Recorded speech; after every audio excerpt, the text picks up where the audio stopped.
వివాహం ఆలస్యం, నిరుద్యోగం, ఉద్యోగ సమస్యలు, ఆర్థిక సమస్యలు, నరదృష్టి, వ్యాపారాభివృద్ధి కొరకు ఈ ఆలయాన్ని సందర్శించండి.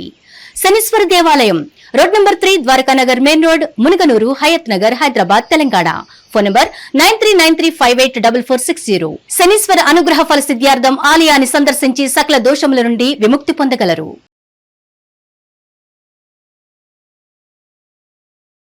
2025కి 26కి జనవరి 1 నుంచే వీళ్ళకి ఎల్నాట్స్ జరుగుతుంది. అంటే this is the year of youth, the year of duality, the year of ego, the year of uncertainties, the year of manifestation.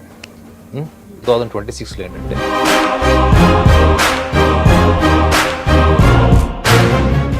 Naganath గారు, ఈ 2026 న్యూ ఇయర్ లో మనం అన్ని రాశుల గురించి మాట్లాడుకుంటున్నాం. ఎవరెవరికి ఎప్పుడు మంచి టైం స్టార్ట్ అవుతుంది, ఇలాంటి విషయాలు చెప్పుకుంటున్నాం కదా. ఇప్పుడు కన్యా రాశి గురించి చెప్పండి.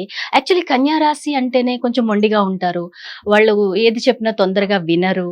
ఎప్పుడు వాళ్ళకి డైవర్స్ అవుతుంటే గొడవలు ఉంటుంటాయి, వాళ్ళకి మనశ్శాంతి ఉండదు. ఇట్లాంటివి మనం వింటూ ఉంటాం తరచుగాని. అసలు ఎందుకు అలా ఉంటుంది వాళ్ళ నైజము? అలాగే 2025లో వాళ్ళు చాలా ప్రాబ్లమ్స్ ఫేస్ చేసి ఉంటారు. ఇప్పుడు 26 అన్న వాళ్ళకి మంచిని అందిస్తుంది అనుకోవచ్చా? ఆల్రెడీ సప్తమాస అని ఏదో నడుస్తుంది అని అంటున్నారు వాళ్ళకి. మరి ఈ శని వల్ల ఏమన్నా వాళ్ళకి మంచి జరుగుతుందా, ఇంకా ప్రాబ్లమ్స్ వస్తాయి? అసలు వాళ్ళకి ఎలా ఉందో చెప్పండి. తప్పకుండా. హిట్టి ప్రేక్షకులందరూ కూడా నమస్కారం. మేడం, కన్యా రాశి వాళ్ళకి సప్తమ శని. ఈ ఇయర్ జనవరి 1 నుంచి డిసెంబర్ 31 వరకు వాళ్ళకి శనిలో మార్పు రాదు. మీన రాశిలోనే ఉంటాడు. వీళ్ళ రాశి నుంచి సప్తమ శని, పంచమ షష్టమాధిపతి అవుతాడు వాళ్ళకి. ఓకే.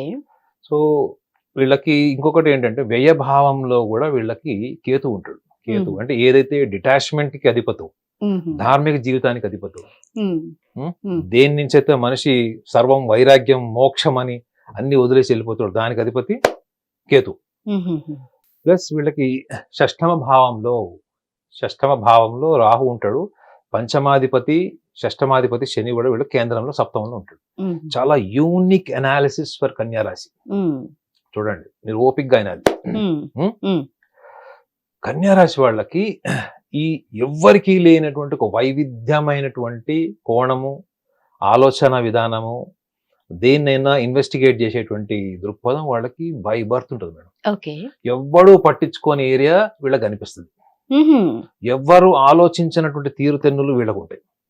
సో వీళ్ళు డబ్బులు ఇన్వెస్ట్మెంట్ చేసినా, ఏదైనా ఒక పని స్టార్ట్ చేసినా, లేకపోతే ఒక పెయింటర్ కానీ, ఒక ఎవరైనా డిజైనర్ కానీ చాలా యూనిక్ గా చేస్తారు వీళ్ళు. అందుకే వీళ్ళలో యూత్ఫుల్నెస్ చాలా ఉంటుంది. కన్యా రాశి వాళ్ళు అంటేనే దే ఆర్ వెరీ యూత్ఫుల్. అంటే వాళ్ళు ఎప్పటికప్పుడు అప్డేట్ అవుతారు మేడం. అంటే జనరేషన్స్ కి తగ్గట్టుగా వాళ్ళు ఎప్పటికప్పుడు వాళ్ళు అప్డేట్ అవుతారు కన్యా రాశి వాళ్ళు.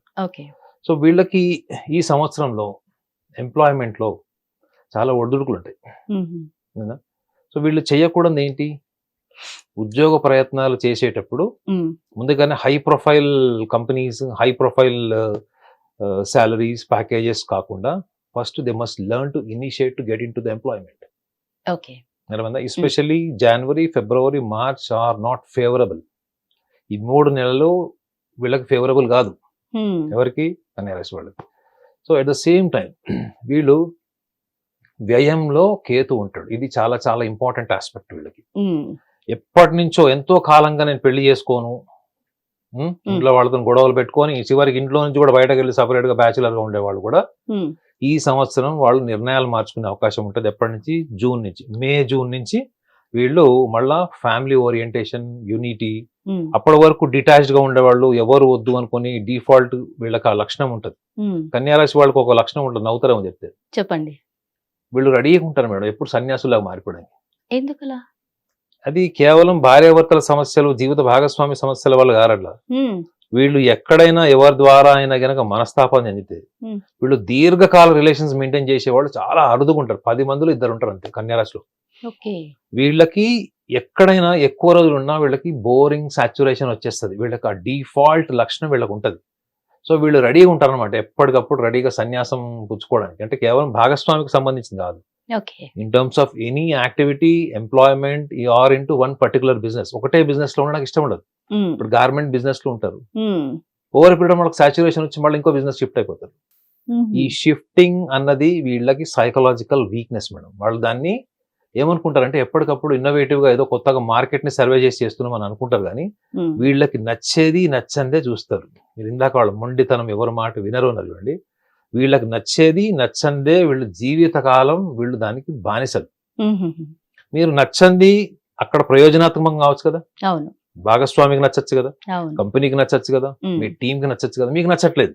ఉమ్, మీకు నచ్చని కారణం వల్ల ఈ కన్యా రాశిలో నేను చూసిన వాడు కొన్ని వేల మంది వాళ్ళకి నచ్చని కారణాల వల్ల బాస్ తో గొడవలై టీంతో అసోసియేట్ కాలేక మంచి పొజిషన్స్ కి వెళ్లాల్సిన వాళ్ళు కూడా సడన్ గా జాబ్ మానేసి ఖాళీగా ఇంట్లో కూర్చొని అడిక్షన్స్ కి పోయిన వాళ్ళు కూడా నేను చాలా మంది చూశాను. ఓ వాళ్ళకి యాక్చువల్లీ కంపెనీలో చాలా గౌరవం ఉంటది, కానీ వీళ్ళు ఊహించింది వీళ్ళు కోరుకున్నది దక్కకపోవడం, ప్లస్ రెండోది వీళ్ళ క్రియేటివిటీకి అక్కడ ప్లేస్మెంట్ లేకపోవడం, క్రియేటివిటీకి అక్కడ ఐడెంటిటీ లేకపోవడం, ఇది మానసికంగా వీళ్ళు అన్వయించుకొని వీళ్ళు చాలా గొప్పగా హై యాటిట్యూడ్, హై ఇమాజినేటివ్, ఉమ్, హై క్వాలిటీ ఇమాజినేషన్ ఉంటుంది వీళ్ళకి, ఉమ్, కానీ అది ఆచరణకు వచ్చేటప్పటికి ఆ క్వాలిటీ అప్లికేషన్ లో పనికిరాదు కదా. అవును అందుకే ఈ సంవత్సరం వాళ్ళు గమనించాల్సింది ఏంటంటే this is the year of youthfulness as well as the um, egocentrism. అంటే ద ఇయర్ ఆఫ్ ఈగోస్ అంటే ఏంటి, you have to manage your egos, you have to manage yourself. Um, managing yourself అంటే ఏంటి madam, మీరు మాట్లాడే విధానం, మిమ్మల్ని మీరు ఎగ్జిక్యూట్ చేసుకునే విధానం, ఉమ్, మీరు చేసే పని, ఇవన్నీ కూడా ఈగో మేనేజ్మెంట్ ద్వారా వచ్చేది ఒక క్వాలిటీ ఉంటుంది. ఓకే ఈగో మేనేజ్మెంట్ లేకుండా డిజార్గనైజ్డ్ గా కంప్లీట్ గా మీరు అనుకున్నట్టు వస్తే ఉమ్, దాని కాన్సిక్వెన్సెస్ కియాటిక్ ఉంటాయి. ఉమ్, సో వీళ్ళు ఈ సంవత్సరంలో ఉమ్, గమనించాల్సింది ఏంటి, ఉద్యోగాలు చేసుకునే వాళ్ళు ముఖ్యంగా మీరు స్థానచలనం, ఒకవేళ ఇక్కడ నుంచి వేరే ప్లేస్ కి ట్రాన్స్ఫర్ అయ్యారు, వేరే చోటుకి వెళ్ళి పని చేయాల్సి వస్తుంది, విదేశాలకు వెళ్ళి పని చేయాల్సి వస్తుంటే యాక్సెప్ట్ చేయండి, ఉమ్, ఓకే యాక్సెప్ట్ చేయండి. రెండోది భాగస్వామికి సంబంధించిన విషయాలు చెప్పారు.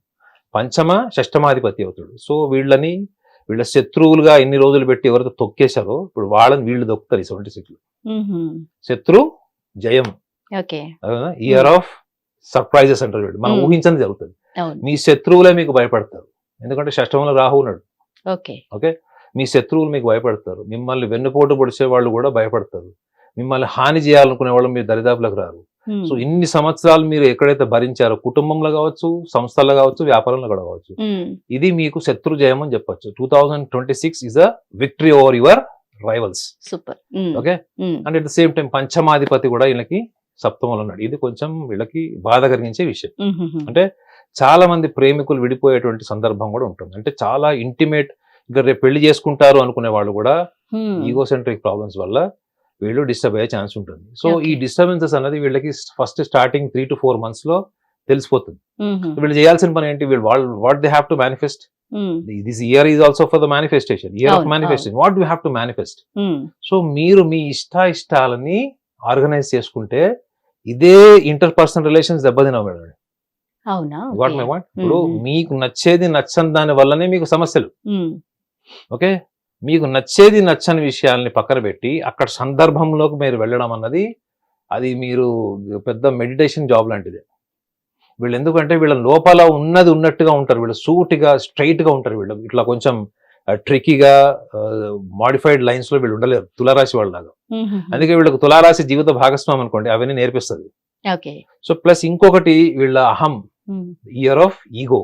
అహం ఏంటంటే నేను ఎవరి మాట వినాను, ఎందుకు వినాలి అనే యాటిట్యూడ్ వీళ్ళకి చాలా ఉంటుంది. ఉమ్, ఇది వీళ్ళకి ఎక్కువ ఫోకస్ అయ్యేది మే జూన్ లో, ఈ యాటిట్యూడ్ ఎక్కువ ఫోకస్ అవుతుంది. ఉమ్, అందుకే చెప్తున్నాను ఏంటంటే వీళ్ళు జూన్ జూలై వరకు వీళ్ళు వెయిట్ చేయాలి. ఉమ్, వీళ్ళకి బెస్ట్ టైమింగ్స్ ఏంటి అంటే వీళ్ళకి జూలై తర్వాత నుంచి స్టార్ట్ అవుతుంది. Second half of the 2026 is the most favourable. Wow, so వీళ్ళకి ఈ సంవత్సరంలో ఈగో సాటిస్ఫాక్షన్ ఉంటుంది. ఏంటంటే వీళ్ళు శత్రువుల్ని గెలుస్తారు. ఉమ్, రెండోది ఒకటి వీళ్ళకి స్థానచలనం, ఒకవేళ కొత్త ప్రాంతాలకు వెళ్తారు, కొత్త ప్రాంతాలకు వెళ్ళి ఎక్స్పెరిమెంట్ చేయాలి, జాబ్ చేయాలి, కొత్త ప్రాపర్టీస్ కొత్త ప్లేస్ లో కొనాలి, వీటికి సూపర్. ఉహుహుం, స్టూడెంట్స్ విదేశాలకు వెళ్ళాలి, లోన్స్ తీసుకోవాలి దానికి అనుకుంటే మాత్రం ఇది అద్భుతం. ఉమ్, సో ఇన్ని ఫేవరబుల్ ఆస్పెక్ట్స్ ఉన్న వీళ్ళు, మీరు ఇందాక అన్నటువంటి వీళ్ళు ఎవరి కోసం మారరు అది అని, వీళ్ళు పోవడానికి కూడా ఒక మానసిక కారణం ఉంది. Why they are not able to modify at the situation. Um, ఇది వీళ్ళు they should overcome the fear. Um, They should be fearless in this year and they should be equally selfish um. in 2026. ఈ selfishness అనేది ఏ అంశాల్లో ఉండాలంటారు ఈ మనిషికి?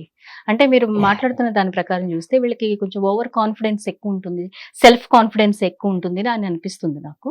అంటే నిజంగానే ఉంటుంది అంటారు అంటే లేదు, వీళ్ళకి problem self confidence. They lakh self confidence. అసలు ఫస్ట్ ఆఫ్ ఆల్ మీరు ఒక కన్యారాశి వాళ్ళని చూసుకుంటే well dressed, well mannered, well projected personality లాగా ఉంటారు. లోపల ఏముంటుంది, వ్యాల్గానే ఉంటుంది. బ్రెయిన్ వీళ్ళకి సెల్ఫ్ మేనేజ్మెంట్ ప్రాబ్లమ్స్ ఉంటాయని మీకు ప్రతి పుస్తకంలో రాసి ఉంటుంది కన్యారాశి వాళ్ళకి. అంటే సెల్ఫ్ మేనేజ్మెంట్ ఏంటంటే వీళ్ళు ఒకటి నిర్ణయం తీసుకొని ఆ నిర్ణయాన్ని ఎగ్జిక్యూట్ చేయాల్సి వచ్చినప్పుడు వీళ్ళకి అందరికీ ఒక 20-30 ఆలోచనలు వస్తే వీళ్ళకి ఎన్ని వస్తాయి చెప్పండి? ఒక 1000 వస్తాయి.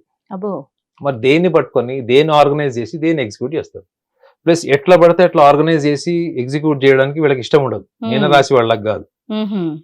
మీనరాశి వాళ్ళు ఎట్లా ఉన్నదో దాన్ని మేనేజ్ చేసి చేసేస్తారు దానికి. సో వీళ్ళు they are very choosy madam. వీళ్ళలో ఉన్నటువంటి ఆ చూజీనెస్, పర్ఫెక్షన్ సిండ్రోమే వీళ్ళకి కర్స్, శాపం. వీళ్ళకి ఇంత తెలివితేటలు, ఇంత బ్రెయిన్ ఉంది, ఇంత క్రియేటివ్ గా, ఇంత జనరస్ గా పనిచేసే వీళ్ళకి దేవుడు ఇచ్చినటువంటి శాపం ఏంటంటే, ప్రకృతి వల్ల వచ్చిన శాపం ఏంటంటే వీళ్ళు ప్రతిదీ ఆర్గనైజ్డ్ గా ఉండాలి, పర్ఫెక్ట్ గా ఉండాలని కోరుకుంటారు. అది ఆల్రెడీ పర్ఫెక్ట్ ఉంటుంది మేడం, అయినా కోరుకుంటారు. వీళ్ళకి నచ్చదు. అంటే వీళ్ళు చూసే విధానం వేరేగా ఉంటుంది. వీళ్ళు అంటే ఎప్పటికప్పుడు అనమాట ఒక రకమైన ఎన్హాన్స్మెంట్ అంటారు చూడండి. ఇప్పుడు మీరు చూడండి లైవ్ షోస్ కొన్ని ఉంటాయి, కామెడీ షోస్ ఉంటాయి, అప్పటిదప్పుడు వాళ్ళు ఎన్హాన్స్ చేసి కామెడీ పండిస్తుంటారు. అది అప్పుడు యాక్చువల్ స్క్రిప్టెడ్ ఉండదు, ఎన్హాన్స్మెంట్. వీళ్ళకి ఎన్హాన్స్మెంట్ వీళ్ళకి ప్రాబ్లం. ప్రతిదీ ఉన్న ఎంతో కష్టపడి ఒక స్టేజ్ తీసుకొచ్చి అక్కడికి వచ్చాక లేదు ఇది ఇంకా చేస్తే బాగుంది, ఇంకా చేస్తే ఈ ఇంకా ఉంటుంది చూడండి, టూ మచ్ ఓవర్ ఎక్స్పెక్టేషన్. మీరు ఇందాక ఇమాజినేటివ్ అన్నారు. Yes, they are very imaginative. అది ఆర్గనైజ్ అయ్యి ఎగ్జిక్యూట్ అయ్యి ఒక పర్ఫార్మెన్స్ స్టేజ్కి వచ్చేటప్పటికి వీళ్ళు అనుకున్న దానికి క్వైట్ డిఫరెంట్ ప్రొజెక్షన్ అవుతుంది. అలాంటప్పుడు వీళ్ళు భయపడాల్సింది దేనికి? వాళ్ళు భయపడాల్సిందే ఫస్ట్ ఈ too much of anticipation of perfection కి భయపడాలి. సో కాబట్టి వీళ్ళు ఎందుకు భయపడాలి? వాళ్ళకి ఆల్రెడీ డిఫాల్ట్ ఇంటెలిజెన్స్ ఉంది. They are the most unique point. First point ఏం చెప్పాను మీరు, మోస్ట్ యూనిక్ యాంగిల్ కి వెళ్తారు వాళ్ళు. యూనిక్ థింకింగ్ ఉంటుంది. ఒకవేళ ఫ్యాషన్ డిజైనర్ అనుకోండి, ప్రపంచంలో లేని ఒక కొత్త డిజైన్ ఇంట్రొడ్యూస్ చేస్తాడు. వాళ్ళ చెఫ్ అనుకోండి, కొత్త వంటకం క్రియేట్ చేస్తాడు, ఎవడు ఊహించండి, చాలా పర్ఫెక్ట్ చేస్తారు. సో వీళ్ళలో డిఫాల్ట్ పర్ఫెక్షన్ ఉంటుంది, డిఫాల్ట్ ఇంటెలిజెన్స్ ఉంటుంది. కాబట్టి they should not be scared of executing anything by taking a quick decision. తొందరగా నిర్ణయం తీసుకుని దాన్ని ఎగ్జిక్యూట్ చేశాడు. So they should not be fearful, they should be fearless. Selfish ఎక్కడ ఉండాలి? సెల్ఫిష్ ఎక్కడ ఉండాలంటే వీళ్ళకి భయంకరమైన మొహమాటం ఉంటుంది. మొహమాటం ఉంటుంది. రెండోది చాలా డిగ్నిఫైడ్ ఉంటుంది. మీకు ఏదైనా గిఫ్ట్ ఇవ్వాలంటే ఏదో ఒకటి మీ మొహాన్ని పడాయని చూడరు, దాని యూటిలిటీ చూస్తారు, కాస్ట్ చూస్తారు. అంటే ఒక క్లాస్ థింకింగ్ ఉంటుంది వీళ్ళకి. సో ఇది ఈ మొహమాటపు వైఖరి వీళ్ళకి ఈ సంవత్సరంలో ఎక్కడ చెప్పాను చూడండి, పంచమ షష్టమాధిపతి వీళ్ళకి కేంద్ర భావంలో ఉంటాడు. ఎవరు వీళ్ళకి దెబ్బ కొడతారు వీళ్ళు అంటే వీళ్ళకి family members, siblings and business partners. శత్రువులు ఎక్కడో లేరు, పక్కనే ఉంటారు. రావు రమేష్ గారు ఒక డైలాగ్ వేస్తారు సినిమాలో, అరే శత్రువులు ఎక్కడ ఉండరా మన ఇంట్లోనే అక్క చెల్లెలు. వీళ్ళు ఏంటంటే వీళ్ళు ఎవరితో అయితే అటాచ్ అవుతారో లైఫ్ టైం అటాచ్మెంట్ ఉంటుంది వాళ్ళు, తొందరగా ఎవరు నమ్మరు.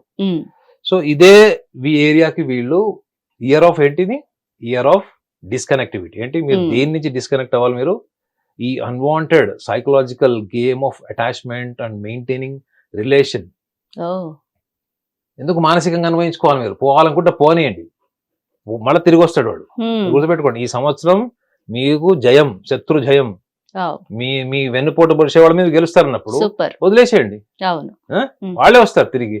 ఈ లోపల మీ సెల్ఫ్ మేనేజ్మెంట్ మిస్ కాకండి. Focus more on your business. Students అయితే ఎడ్యుకేషన్ మీద కొత్త స్కిల్స్ నేర్చుకోండి, కొత్త ప్రాంతాలకు వెళ్ళండి, కొత్తగా ఎగ్జిక్యూట్ చేయండి. ఇయర్ 2026 ఒక బాంబ్ బ్లాస్ట్ ఇయర్ అవుతుంది. సూపర్ సూపర్, చాలా బాగుంటుంది అయితే వీళ్ళకి. సూపర్, చాలా బాగా చెప్పారు. Thank you very much Naganath గారు. ప్రపంచవ్యాప్తంగా ఉన్న భారతీయులందరికీ, హిట్ టీవీ ప్రేక్షకులందరికీ నూతన సంవత్సర శుభాకాంక్షలు. హిట్ టీవీ యాప్, ఇందులో short news, live news, entertainment shows, movies, digital magazines తో పాటు మీ జిల్లా వార్తలను కూడా ఫ్రీగా చూడొచ్చు. ఇంకెందుకు ఆలస్యం, వెంటనే హిట్ టీవీ యాప్ ని డౌన్లోడ్ చేసుకుని ఫ్రీగా ఎంటర్టైన్మెంట్ పొందండి. Hit TV app, hit TV app, please download hit TV app. Hit TV app ని ఫ్రీగా డౌన్లోడ్ చేసుకుని ఎంజాయ్ చేయండి. మీకు నచ్చిన ఎంటర్టైన్మెంట్ కోసం హిట్ టీవీ యాప్ ని ఫ్రీగా డౌన్లోడ్ చేసుకుని ఎంజాయ్ చేయండి. హిట్ టీవీ యాప్ ని డౌన్లోడ్ చేసుకుని ఆస్వాదించండి, ఆశీర్వదించండి. ఇంతమంది